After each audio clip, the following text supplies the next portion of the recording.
গতকাল বাংলাদেশ ব্যাংকের অধীনে 233টি পদের নতুন নিয়োগ বিজ্ঞপ্তি দেওয়া হয়েছে। পদটি হচ্ছে রুরাল ক্রেডিট। জনতা ব্যাংকে পদ 100 জন এবং অগ্রণী ব্যাংকে পদ 133 জন। যে কোনো বিষয়ে অনার্স পাশেই আবেদন করতে পারবেন। যারা ডিগ্রি পাশ করেছেন তাদের অবশ্যই মাস্টার্স লাগবে। এসএসসি এবং এইচএসসিতে সর্বনিম্ন সিজিপিএ 2 থাকতে হবে। অনার্সে সর্বনিম্ন আউট অফ 4-এ 2.5 থাকতে হবে। আউট অফ 5-এ সর্বনিম্ন 2.81 থাকতে হবে। আবেদন করতে পারবেন মার্চ মাসের 23 তারিখ পর্যন্ত। আবেদন ফি 200 টাকা রকেটে পেমেন্ট করতে হবে। বাংলাদেশ ব্যাংকে থাকা আপনার সিভি দিয়েই আবেদন করতে পারবেন, ঠিক আগে যেভাবে করেছিলেন। চলুন আবেদন প্রক্রিয়া দেখে আসি। প্রথমে স্ক্রিনে দেখানো লিঙ্কে প্রবেশ করুন, অথবা নিচে ডেসক্রিপশন বক্সে দেওয়া বাংলাদেশ ব্যাংকের লিঙ্কে যান।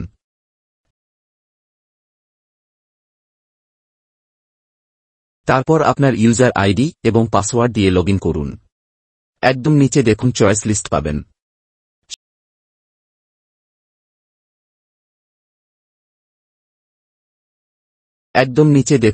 লিস্ট পাবেন। সেখানে 1 নম্বরে অগ্রণী এবং 2 নম্বরে জনতা ব্যাংক দিন। তারপর সাবমিট অ্যাপ্লিকেশন বাটনে চাপুন। শুধু রকেট পেমেন্টে জব আইডি পরিবর্তন করে 10223 বসিয়ে দিবেন। বাকিটা একই থাকবে। রকেট পেমেন্ট করে পেমেন্ট ভেরিফাই করুন। প্রথমে রকেট অ্যাপসে ঢুকবেন আপনারা।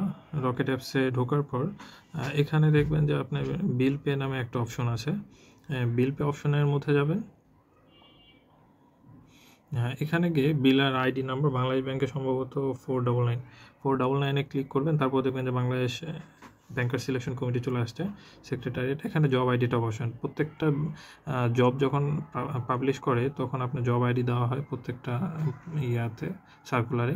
সেই সার্কুলার এটা বসাবেন। আপনার সিভির প্রথম অংশটুকু বসাবেন। আপনার সিভির 2টা অংশ আছে, প্রথম অর্ধেক সংখ্যা এবং লাস্টের অর্ধেক সংখ্যা আছে। আপনার প্রথম পার্টের অংশটুকু বসাবেন, অর্থাৎ ড্যাশের আগে যে অংশটুকু সেটা আপনার বসিয়ে দেবেন।